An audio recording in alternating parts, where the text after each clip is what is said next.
Good afternoon, and thank you for joining us. Floodwaters swamped Abbotsford once again this week, forcing many to scramble to preserve their homes and livelihoods. But in the face of danger, why weren't any emergency texts sent out to warn people of the situation?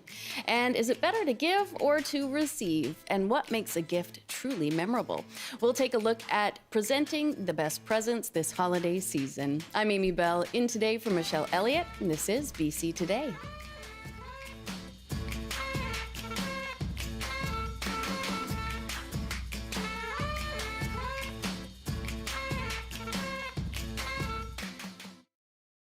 And thank you for joining us on radio, TV, and live stream. You can call us now on our top story. How has the last week impacted you? And do we need to change our response to emergencies? Our number is 604-669-3733. That's 604-669-3733. You can also call 1-800-825-5950 or just hit pound 690. Our email, bctoday@cbc.ca. And BC's South Coast just underwent yet another stormy night as the Fraser Valley continues to recover from intense flooding this last week. Here's the latest. At its peak Wednesday morning, about 120,000 BC Hydro customers were without service. The majority were here in the Lower Mainland and the Sunshine Coast. And in the last hour, according to BC Hydro's website, nearly 50,000 are still without electricity. The causes listed range from the windstorm to trees down across wires. Some coastal areas could see wind gusts over 100 kilometers an hour. Closer inland, gusts around 40 kilometers an hour are expected. Now, this has led to a number of school closures through the day. In Vancouver Island, more than 6,000 customers are out of power, and some of those outages are windstorm related. In the Kootenays, about 5,000 are also impacted. BC Hydro's Kevin Aquino says historic drought over the past few years has weakened trees and made them more vulnerable to break or fall. He spoke on the early edition this morning. Yeah, our crews can be doing anything from removing a branch off a line or conducting a full-on power pole replacement. Over the past 7 days, we have seen 3 different weather systems come into place. And what we have seen is that trees and branches have come in contact with our electrical infrastructure, causing power outages. Unfortunately, we are at the helm of Mother Nature right now. What I would like to note is that our crews have been working around the clock, and they'll be working throughout the day to ensure customers will be back up as quickly and safely as possible. But of course, the goal is to get customers back up as soon as. Now, when it comes to flood recovery efforts, residents are working to clean up damage from this week's floods, but risks remain. Environment Canada flood warnings are still in place for parts of Abbotsford and Chilliwack. The Coquitlam River in Port Coquitlam was also upgraded to a flood warning last night. While most of BC's South Coast is under flood watch, meaning river levels are rising and may approach exceeding its banks. And as the floodwaters have swept the Lower Fraser Valley these past few weeks, many residents were taken by surprise when they were notified by air raid sirens in Sumas, Washington, or by social media, rather than the Alert Ready emergency text system available here to warn British Columbians of such oncoming natural disasters. The Alert Ready system is supposed to be used to warn BC residents of high-risk events. And so far this year, officials have sent out just a dozen messages for amber alerts, wildfires, earthquakes, and tornadoes, but not for the floods. My next guest is calling for the Alert Ready emergency system to be utilized for flood alerts. And we're asking you, how has the last week of flooding impacted you? And do we need to change our response to emergencies? Call us now. Just hit pound 690 on your cell phone or call 1-800-825-5950, 604-669-3733. You can email us bctoday@cbc.ca or leave a comment on our TikTok Live. And joining us now is Bruce Banman. He's the MLA for Abbotsford South. Good afternoon. Thank you so much for taking time with us. Well, you're more than welcome, and thank you for having me on this important issue. It is an important issue, and of course, you live in the region that's been affected by the floods in this past week. What do you know about how residents of the Lower Fraser Valley were notified of the oncoming floods? Well, the first thing that most of them heard was, World War II and Cold War era air raid sirens that Sumas, Washington has installed, and they went off to let people know. Um, that's what they got. I mean, there was websites, there was a few other things, but that was the first real warning that the residents got that the flood waters were on their way and the Nooksack had breached its banks. And what have you been hearing from your constituents over the last week about the situation and perhaps how it was handled? Well, the first thing is that they're angry that the situation has not been prevented, and it is preventable. So let's start with that. But once, based on where we are, I don't even know that most of the residents are aware that we have this emergency system, which Minister Green sounded off in the legislature to show it off. Our phones all went, we all got cell phones. They all did that that you hear. So it's capable. And now we're learning that, they can actually zero this in to actual cell phone towers so they can target certain areas. So it's not like it goes across the entire province or across an entire city for that matter. And I'm just sort of thinking, like, we have the technology. What is Minister Green doing? And why was it not implemented? Because out in the Fraser Valley, it's not just about people. We have a ton of livestock that need to be moved. And when you have a flood, and if that doesn't count as a natural disaster or an emergency, I don't know what the heck does. But seconds count. And letting people know that they are in imminent danger and to get out of danger and to make sure that their livestock is taken care of and that everything is done to move equipment and livestock and personal belongings and families to higher ground where they're safe should be a top priority. And the residents are going to be pretty angry when they find out that none of this had been utilized and that Minister Green could have pressed her thumb on or had staff press a button and put a warning out. And who is ultimately responsible for enacting one of these emergency response texts? It would be one of those things where it could be local government as well. But again, does local government even know that this is available? It's one of these things where, the communication system doesn't do. But I would say ultimately, if the province has this ability and the province is the one managing and monitoring all of the waters, the province is the one that should actually press the button. Let's take a freeway.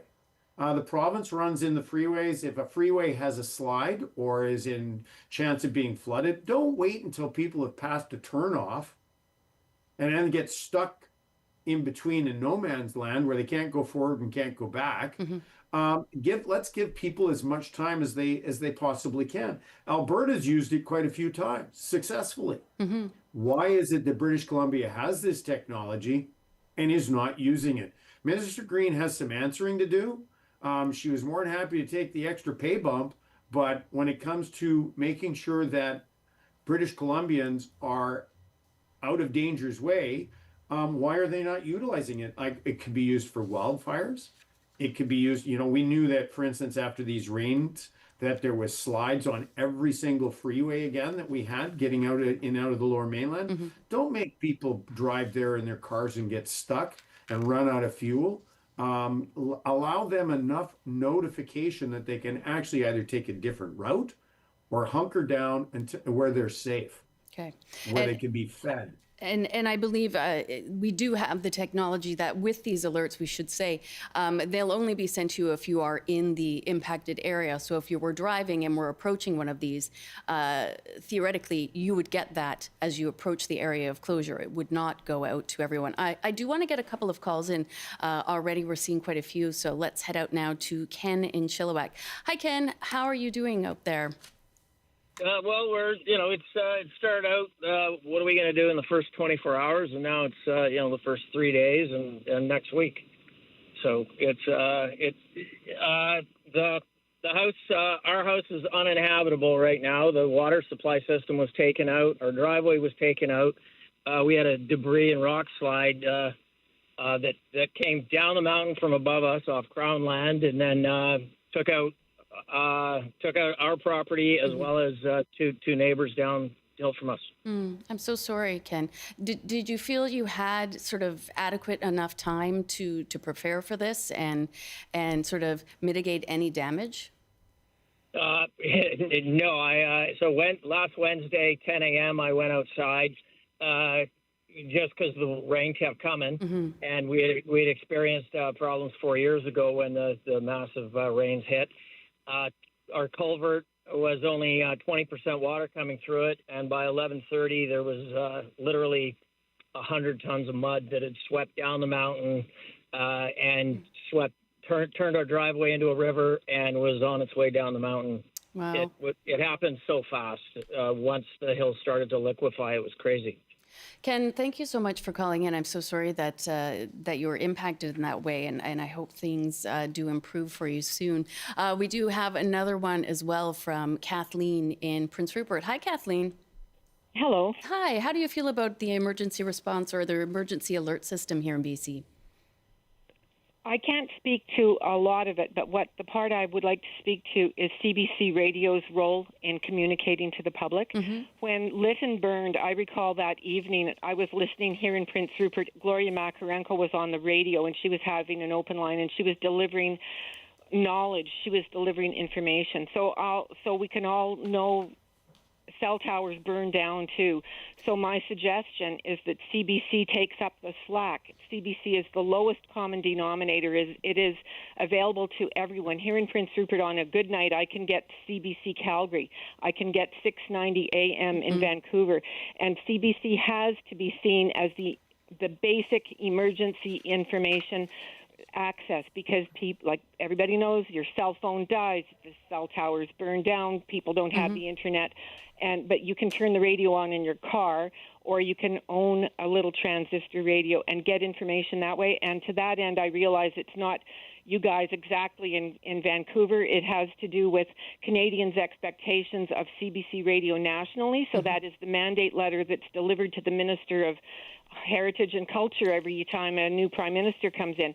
They need to be told that the expectation of Canadians is that we will be given information. Like, for example, another one is that horrible situation that happened in Nova Scotia, that there was it had just happened after a whole bunch of newsroom CBC staffers had got laid off. And to my knowledge, I'm not sure that anybody was awake to receive messages or to pass them on. We depend on CBC Radio. We need you guys, especially, for example, at Christmas, not just a recording of the weather in the morning that's run all day. We don't need that. We need the best that you guys have to offer us. It's absolutely wonderful. It's professional, and we need it. Thank you. Thank you for calling in. And yes, we do understand the tremendous responsibility that we do have to get the latest information out. And we certainly do try our best to convey that as soon as we do receive it. Bruce, when you said that you would want the province to ultimately have that power to alert people to these emergencies, where would you like them to get their information? How involved should those local authorities or Indigenous groups in the area be in informing that decision? Well, I think that that's part of it, where you do have good communication with local governments, and you do have communication with Indigenous groups and meteorological reports, and in this case, monitoring what's going on in the United States and Washington State for the Sumas River.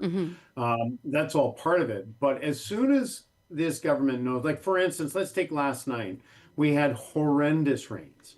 I got bags under my eyes because I was, like many people here, I was listening to the rain pound on the roof of my house. So it takes about 18 hours for the waters, if they go over the banks of the Nooksack, to reach the Sumas Flats again. Well, there's a whole bunch of people that are wondering, well, how bad is it as after last night? Yeah. Like, where are we? So this information could be used to communicate better. And I think in this advanced day, look, we've passed the days of William Tell, where he's on a horse running around, look, the waters are coming, the waters are coming. We're more advanced than that now. We should be doing that, because it's the not knowing that's worse. Now, the previous caller from Chilliwack, my heart goes out to him. In that case, maybe there was nothing that could be done. There are those cases. Of course. But once it does happen, I believe that we have a duty in government to give people information so they can make good, educated decisions to put themselves out of harm's way. And like I say, the last thing you want to do is get stuck in your car on the Coquihalla in sub-zero weather because it got closed down when you could have turned off at Merritt, as an example, and found a hotel or a place, or turned around and gone back home. There are some cases where in fires, yes, the cell tower may burn down, but we know ahead of time that that fire is approaching the cell tower. And if it's approaching a cell tower, I would assume you'd want to let people around there know that you have a wildfire that's now out of control. Good point there, of course. And as some people have pointed out, I'll read you an email in a second, that perhaps the emergency text could be part of a multi-pronged approach, as not everybody will have their phone with them or has that ability. We got an email from Lisa in Victoria. She says, I'm a senior living in Victoria, and my concern is that because I only have a landline, like others who don't have a cell phone, is that I will not be notified of emergencies. I can't figure out why that is allowed to happen. Would really like to hear the reason. A few years ago we did. We need to have sirens because not everyone has their phone on all the time if they don't have a cell phone. So that is a point that is raised, that we can't just rely on cellular technology to spread these messages, as again, we wouldn't be able to reach everybody in time. We've got a call now from Nathan in Vancouver. Hi, Nathan. I just wanted to mention a lot of people have these FRS radios, family radio service radios, and they sell them a lot at big box retailers like wholesale. I don't want to say the name of the retailer, but they sell pallets of these, thousands of these, and I know lots of families at school, kids, parents have these radios, and they advertise on the box, and the retailers advertise, oh, you'll get alerts if there's a flood or earthquake or extreme weather. And we get the monthly tests. Our radios go off, we get the monthly tests, but when there's a disaster or like a flood or earthquake, we never get alerts.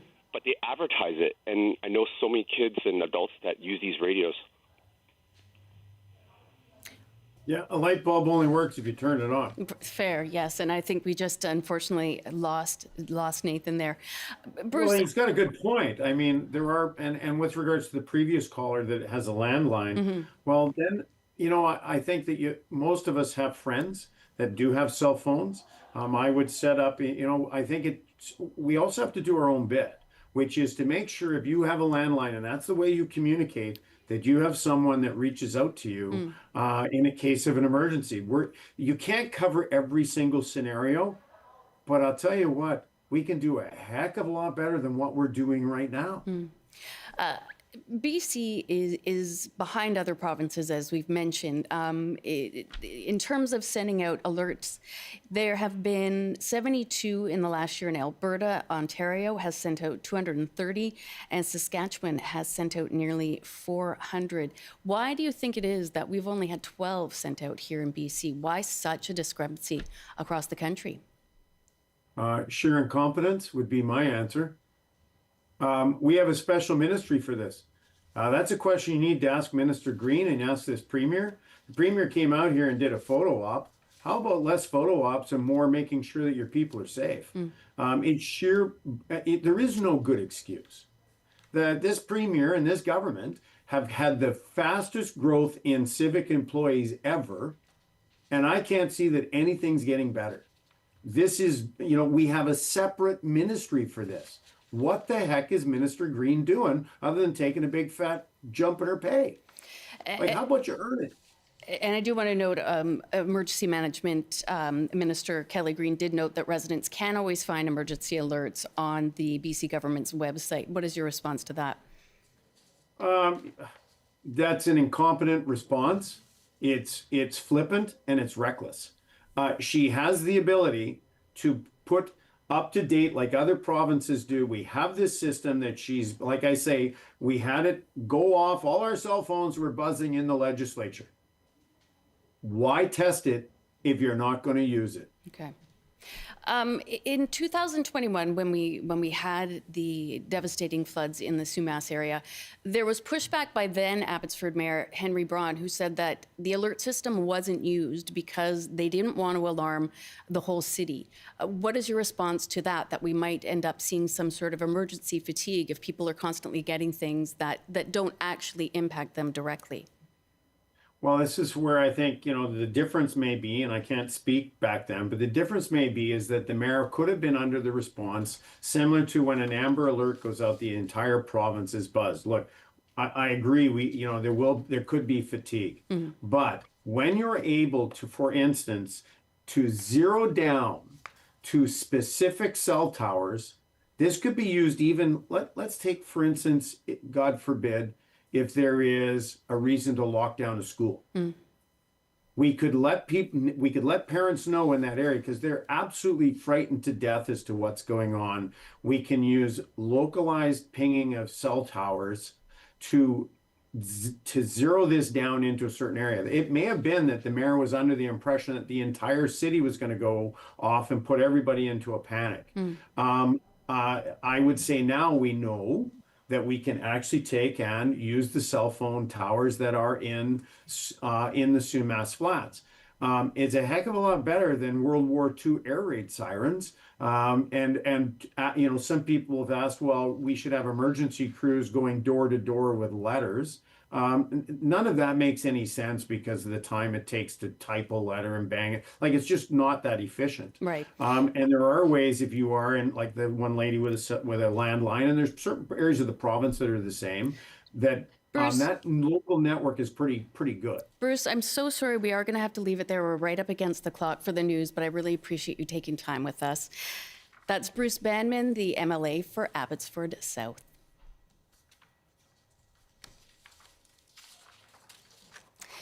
And concerns about the storm hazards of BC's forested communities were reignited following the tragedy of a young Chilliwack mother dying from a fallen tree limb.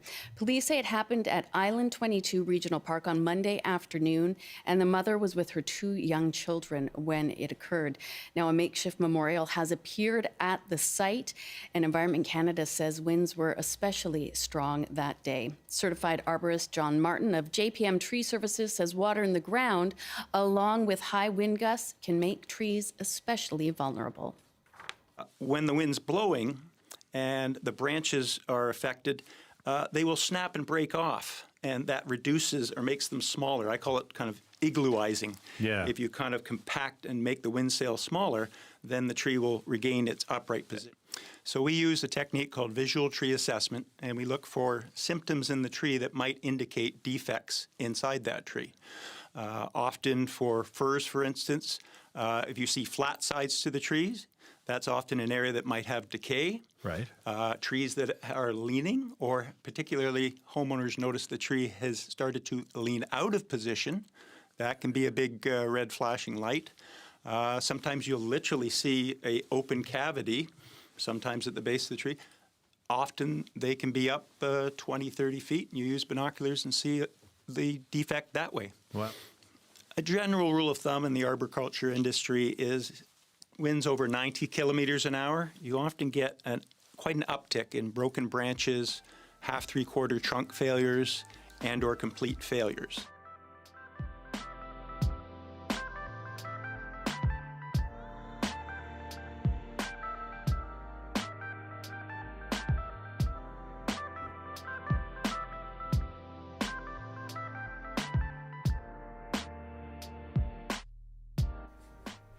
And this is BC Today on CBC. We're on Radio 1, CBC Television, and live streaming on our website, cbc.ca/BC, on YouTube at CBC Vancouver, and on the CBC News app. And, of course, speaking of news, it is now time for the CBC News to 12:30 with Robert Zimmerman. Good afternoon. Environment Canada says the overnight windstorm that hit parts of the province brought gusts reaching 100 kilometers an hour in some areas. At one point, 120,000 hydro customers were without power. Many schools have been forced to close today due to the power outages, including in Maple Ridge and Pitt Meadows, where the closures cover the entire district. Storms and flooding have led to damage on Highway 3 between Hope and Manning Park. The province says the highway remains closed, with damage reported at 22 separate locations. Dozens of workers are on site for the repairs, but it's still unclear when the highway will fully reopen. And the provincial government says its program targeting repeat violent offenders has resulted in 50% fewer police interactions involving such offenders in the 18 months since it was launched. The province says the legal system has increased its effectiveness, with Crown Counsel seeking detention more frequently at 84% versus the previous 67%. And now the forecast. Snowfall warnings are in place for sections of northern BC, including the Peace. On the north coast, showers with strong winds and a high of 4. In the central interior, mainly cloudy with a chance of flurries and a high of -3. Highs around 7 with rain in the Kootenays. In the southern interior, a mix of sun and cloud with a high of 7. And for Metro Vancouver, Greater Victoria, and the Fraser Valley, mainly cloudy, a chance of showers, some sunshine in some areas with highs around 8. That's your CBC News update from Vancouver. Thank you for that, Robert. Are you all set? Have you bought all your gifts for the season? Sure, yeah, I have. Have you? Not really, no. Then stick around because we're Okay. going to have lots of tips on how to Sure. get the best gifts. Thanks. Thank you, Robert. Yeah, I'll tune in, Amy, for sure. Thank you for doing that. Okay. All right, take care. We received lots of calls and emails about winter driving during our segment yesterday. Here's just a few. Joanne writes, funny story. I worked as an inspector for the city of Prince George. Our vehicles were marked vehicles with the city emblem. After inspecting a daycare in a residential area, I parked on ice with the snow and could not get out. A big burly man yelled from his front door, "Are you stuck?" My response was yes, to which he responded, "Good. Maybe the city should clear our roads," and slammed his door. Spent 11 years driving on winter roads in Prince George. Fortunately, never had an accident. Have lived on Vancouver Island for the past 38 years, and driving on winter roads on the coast is a lot different than the roads in the north. The roads here are slick with lots of black ice. I'm definitely more nervous driving on winter roads here than I was in Prince George. Remind people who drive four-wheel drive, they're the same as winter tires on icy roads. David said it's a good idea to include a high-vis vest in your car so you can be seen if you're out of your car. And Hugh says 3 best tips from years of driving the Hope Princeton at Christmas. 1, good winter tires, real ones with the mountain symbol on the side. 2, four-wheel drive if you can afford it. Front-wheel drive if you are on a budget. Front wheel is way safer than rear-wheel drive on slippery surfaces. And 3, don't be the leader. Follow someone local who knows the road and give them a respectful amount of distance. And don't forget your phone charger, a blanket, and some water and energy bars just in case. Thanks so much for all of your contributing thoughts.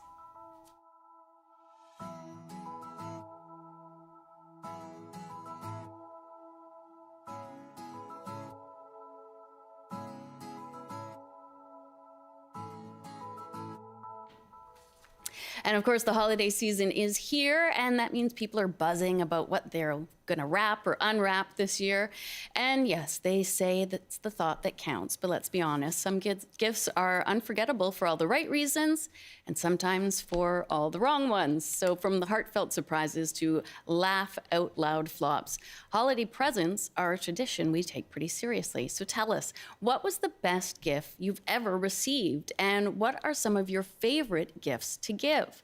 Call us now. Just hit pound 690 on your cell phone. You can call 1-800-825-5950, 604-669-3733, and you can email bctoday@cbc.ca. Leave a comment on our TikTok Live.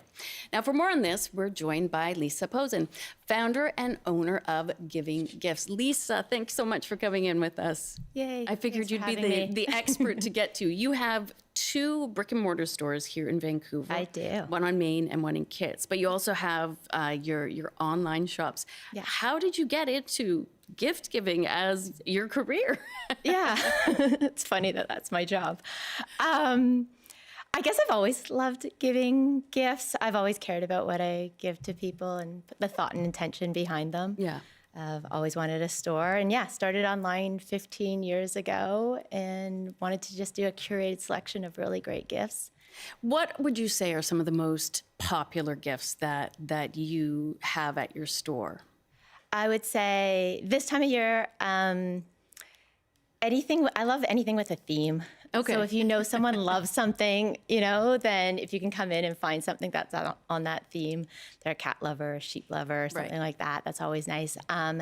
Popular gifts this time of year for sure are anything for treats, food, gourmet food items that you wouldn't normally buy yourself, and special holiday items, and candles. Anything Candles to bring always. warmth into your house. Yeah. I know, it's funny. My husband received a candle from a coworker yesterday, and we were both so thrilled. And there's a part of me that's like, it's a candle. Why am I so excited? But it's just nice to have that, something you wouldn't typically buy for yourself. Yeah, it's not something you would always go and get yourself, and they smell great, and they light up and look nice. Yeah. Does anything ever surprise you in terms of what becomes sort of the gift of the year, or different popularity of certain gifts? Have you ever sort of tried to scratch your head and figure out why? People ask me all the time what's the most popular thing in the store, and I can't say there's anything specific. Yeah, okay. Everybody's drawn to different gifts, different items. I'm surprised that socks are still so popular. I keep ordering more and more, have but there's bought a all few different pairs. fun socks, right? So, and they're a great gift. Everybody needs them. So, Big fan of looking perfectly acceptable and sophisticated, but you have that little secret of like socks with pugs on them or something. yeah, So- I've got really cute socks Yeah, on. it's a good way to have some flair. What can help make a gift, though, really meaningful? So, you want to give something to somebody that has significance to it, or makes them realize that you spend a lot of time thinking about that. How do you approach that? Yeah, I would say listen throughout the year. Watch what they're drawn to if you go into stores with them. Watch what they pick up or what they're drawn to. Watch what they want, but don't buy for themselves. Because sometimes they'll give you little hints or little tips, and they don't necessarily know that you're going to, they want it or you're going to get it for them or anything like that. But if you're really watching for it, you'll hear, you'll see anything that provokes a memory too, right? Like something you guys did together. Right. And then finding it in a gift form is always really nice. I love that. We're just going to take a call. We have one already from Jenny. Hi, Jenny. How are you? I'm very well, thank you. And have you ever received just a wonderful gift, or what are some of your favorite gifts to give? Well, of course, I've had many Christmases, and of course, my mother spoiled me rotten back in the day.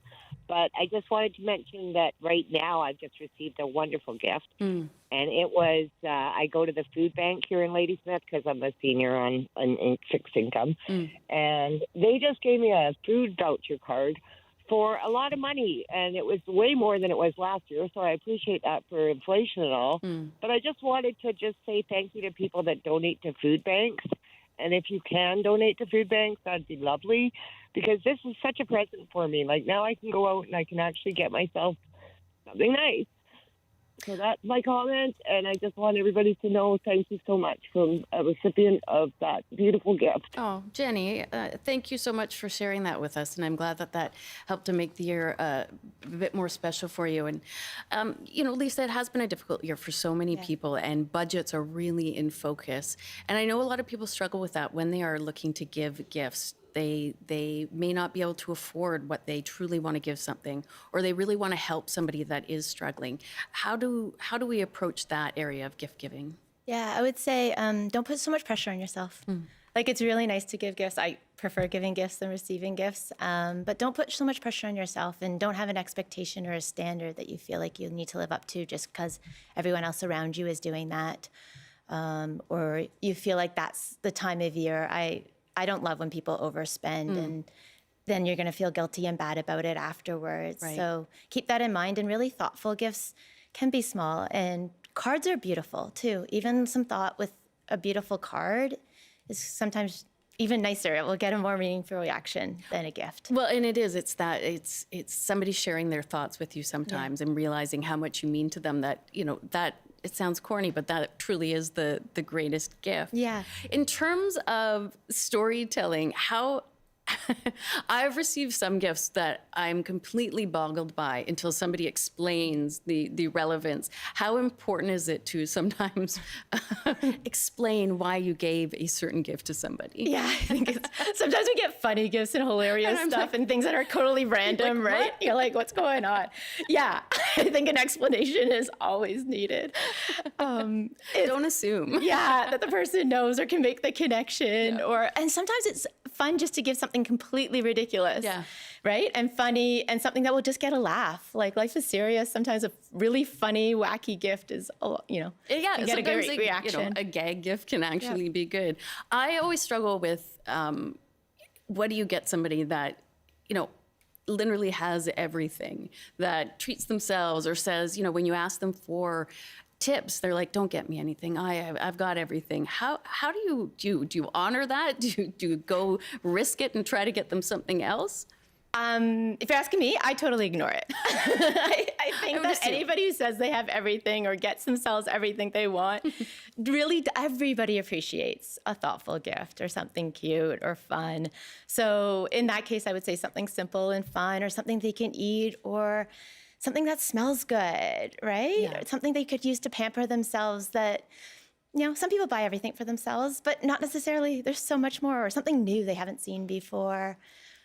Or I don't know, my daughter offered to clean my house a couple times this year. That's going to be my gift. I'm like, that's amazing. Like, Does she feel like gifting me? yeah, I was going to say, like, everybody's kid can do that. It doesn't cost them much money, and we'll take it. And it is true, like that people sort of always think in terms of material objects, when sometimes it can be an experience, or we've taken the kids to events or to things that we can sort of have memories together of. So that's another arena for people to go into. Again, I'd love for people to share with us what some of their best gifts have been, or what are their favorite things to give out at this time of year. You can call us at 1-800-669-3733. You can also reach us at 1-800-825-5950. We are speaking today with Lisa Pozin, the owner of Gift Giving and Company. She's an expert, so if you've got any questions on what to give this year, she can probably answer that for you. Are there any differences in sort of gift-giving philosophies between different generations? Oh, that's a good question. And I don't know if I've thought about it that much before. I'm always curious. I love that it's still a thing, for sure. Yeah. Like for everybody, we still see it. And I love when kids come in, and I don't know if they've been giving money or they have a budget or they have their own money, but I'll often see kids come into the store and shop. And I love when they, young teenagers, and you see them, and that their families are kind of instilling it as a habit that you should start and pick out a gift for someone and make it special. I do love that. So yeah, I love seeing that. Or kids will come in with their grandparents and shop or make a point of it. But yeah, I don't know if there's a difference in philosophies between different generations. I definitely think it's something I've made a point of teaching my kids, and I've seen other people make sure to teach their kids. No, and it's always nice as a parent, you reach that age when you realize that your partner or another adult in their life isn't picking out the gifts for them. They are giving you a gift based on how they see you. And some of them are hilarious. Yeah, they can be ridiculous. Yeah. Not quite on point, but it's just heartwarming to see. We've got a call now from Ian in Victoria. Hi, Ian. What are your thoughts on gifts to give and receive? Oh, hi. Thanks for taking my call. Of course.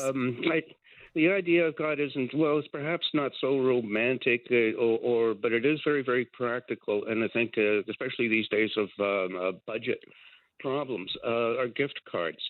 It's kind of crass to give a gift with a price tag still attached to it. Right. But it saves the giver from buying something that kind of misses the mark and therefore wastes the money. The vouchers for food, vouchers for clothing, that allows the receiver to go out and get exactly what it is they want. And money doesn't get wasted or misspent. Because you don't want to give gift cards to children, obviously, but between adults, certainly, we know how tight things are. So gift cards are really, really good.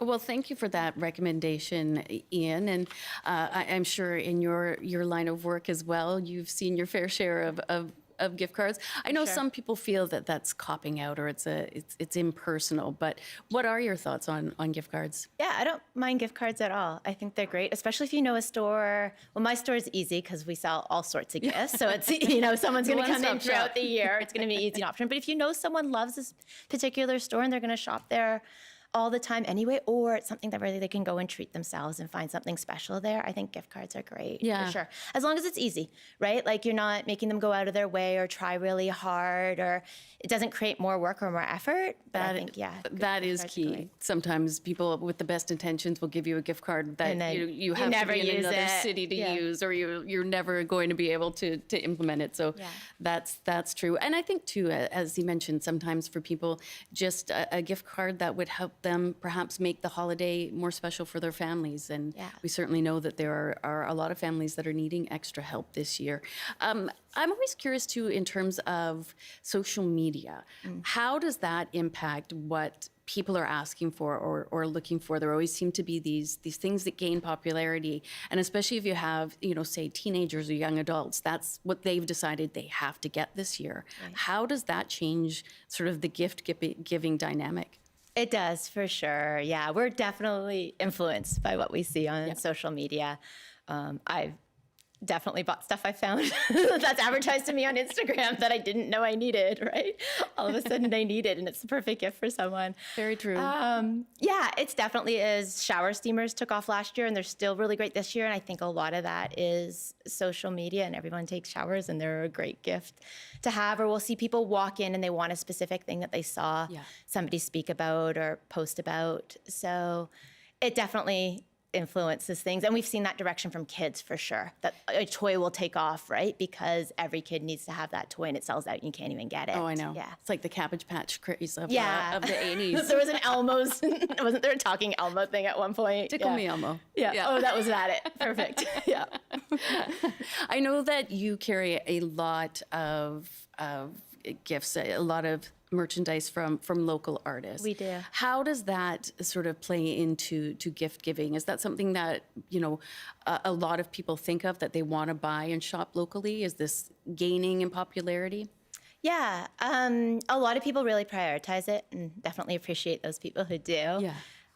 It comes with an extra meaning when you're buying something local, because we definitely know the artists. We know the people who made it. We know that they're in our community. We know the story behind the gift, and you can always ask, and that's always really nice. And then pass it along. And I always tell people, if you know a little bit of anything about them, just write it in the card too. You can look it up online, and you can add a couple little extra facts. It's nice when it says made in Vancouver, or made in BC, or made in Canada. You do. You always have like a little bit of pride in that. It's a little pride, yeah. Has that gained in popularity over the years, especially too with like the tariffs and everything this year? We're seeing that Buy Canadian focus. There was a huge Buy Canadian focus at the beginning of the year, for sure. And people came in and they were looking for items that, had maple leaves or were red, or would stand out as being really Canadian. Yeah. I feel like it wavered a little bit throughout the year, and perhaps it's coming back. We work with like a couple hundred local artists, so almost everything at Giving Gifts is local, so it's really nice. So I feel like it's a nice bonus. So either people come in and they know about it already and they're looking for those items, or they're going home and gifting something that's local, and it's unintentional, but it's a great bonus. Oh, I love that. We got a comment on TikTok, and it's from Missy. It says, homemade gifts, even if made by others from vendor shows, are my fave. And I do think some of the best gifts I've gotten have just been those little recipes or those little crafts that somebody has put their time and energy into. And it does just make it so much more meaningful. We've got some emails as well from Lindsay in Victoria. She says, about 10 years ago, I was gifted a simple battery-operated radio. I listen to it every day. CBC, obviously. Thanks for that, Lindsay. It's a great way to stay informed when there's an emergency and when the power goes out. And obviously this pertains to our previous segment when we've been talking about the emergency response and how people can get that emergency information quickly. Kathy in Prince George writes, give a donation to a charitable organization in a friend's name to honor a memory. And Jenny, who we spoke to earlier from Saltaire, also says, a great gift to give is to buy calendars for everyone. We all need them. And I find I used to always get a calendar every Christmas, and they're getting harder and harder to find. So I actually really miss that. We sell a couple. There's a desk calendar that I absolutely love and I use. So I buy it every year for my store. And I'm like, I don't care how many we sell of these, but they're really nice wooden desk calendars. And I think I love having it. I think so. I'm definitely old school, and so I'm not quite fully giving over to my iPhone calendar just yet. We do have another comment on TikTok from Olga. It says, "I'm still Christmas shopping for my family online. Merry Christmas and happy holidays, everyone." So that is lovely. Thank you, and the same to you and yours, Olga. How do shopping habits change in terms of buying gifts, whether people are in person or online? Do they tend to buy bigger objects online because it's so much easier? Do they put a bit more time and consideration into in-person? Yeah, I would say they take definitely, well, I don't know. Online shopping takes a long time. It can. Yeah. But it's so easy to just click sometimes. It is. It is. We sell gift boxes and gift crates a lot online. So they're curated gifts. And then people are picking one that they think, would best suit the family they're gifting it to. Yeah. So we've already curated it for them. So that's kind of nice online. Yeah, I don't know. I have one daughter who doesn't live here in Vancouver. She's living in Cranbrook at a hockey academy right now. So I sent her gifts, and it took me so long to send them to her and organize that. But if I went into a store, it would be the same thing. You just forget about that. It feels harder online for me. Sometimes those ones that are so important, those are the ones that really take the longest, and that's what you really struggle with. What would you say are some of the bigger mistakes that people make when they're choosing a gift for somebody? Yeah, I would say not keeping budget kind of in mind, or money, or being influenced by all the other things. And then there's a lot of, other feelings that go into the gift. It's not just pure giving, because you know that there might be some guilt or resentment, or you got to pay that credit card bill off eventually. So I don't like any of those feelings that go along with it. I think it should come with just pure joy when you're giving a gift. So just keeping that in mind, and the expectations that we put on ourselves. Not everybody has it. People want something that's, even small and meaningful, and just shows that you care about them. That's enough. For sure. We just had an email come in from Jane, and she says, "Please do not give gifts to folks who don't want them. It really hurts if the person is downsizing, and it shows you're not really listening to them. How about giving them a little card that says, 'I thought of you and gave money to the food bank?'" And that's a wonderful idea, Jane. And we were saying it can be nice to donate in somebody's memory. It doesn't have to be just a physical present for them. What should somebody do, perhaps, if they receive a gift that they really don't like, or they feel very uncomfortable with? Oh gosh, I don't see that side on your face. It's so funny. We sell gifts, so I don't necessarily see that side of it. Can they regift it? I don't have a problem with regifting it, as long as it's to the right person. Fair. Right? It needs to be you didn't just regift it for fun. I don't know. There's white elephant parties and gift parties like that where you could bring it out as. It'll always come in handy. Yeah, maybe. I was going to ask you, what are your thoughts on regifting? I don't have a problem with it. No? I think if you can give it to the right person and find the right thing for the right person, you could put it in a drawer and leave it there for the rest of your life. I don't know. What are the options? I might have a gift or two in a few drawers. Yeah. They're hanging out, waiting. Is there one gift that you ever received that really is memorable to you, whether good or bad? Yeah, I was trying to think of that one. I can think of all the gifts I've given, because I love that part of it. I can't think so much of the gifts I received. I did receive a really nice card yesterday. Oh, well, so that's a good one. Yeah, which made me think that cards are super special. They are super special. When somebody takes the time to write a message just for you, I love that. We've got time for one very quick call. This one from Bhupinder in Surrey. Hi, Bhupinder. What's the best gift you've ever received? The sunglasses. Sunglasses. And who did you get those from? From my youngest child. He's in Kelowna. He works there. Oh, well, that was very nice of him to send those. And then whenever it's sunny and you put on your sunglasses, you can think of your son. Sometimes I sleep with them, Well, I'm very glad that you have those sunglasses. Thanks so much for calling in.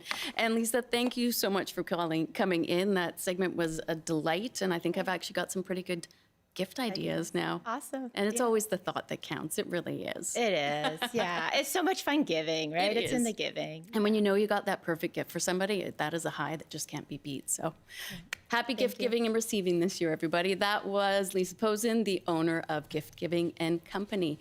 And I do want to circle back to our first topic on the Alert Ready system. Conservative MLA Bruce Banman's criticisms were put to BC Premier David Eby in a press conference just moments ago. He defended BC's warning system, and this is what he had to say.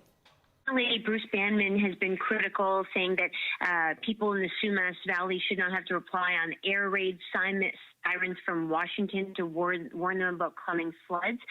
Why does BC not direct text about flooding?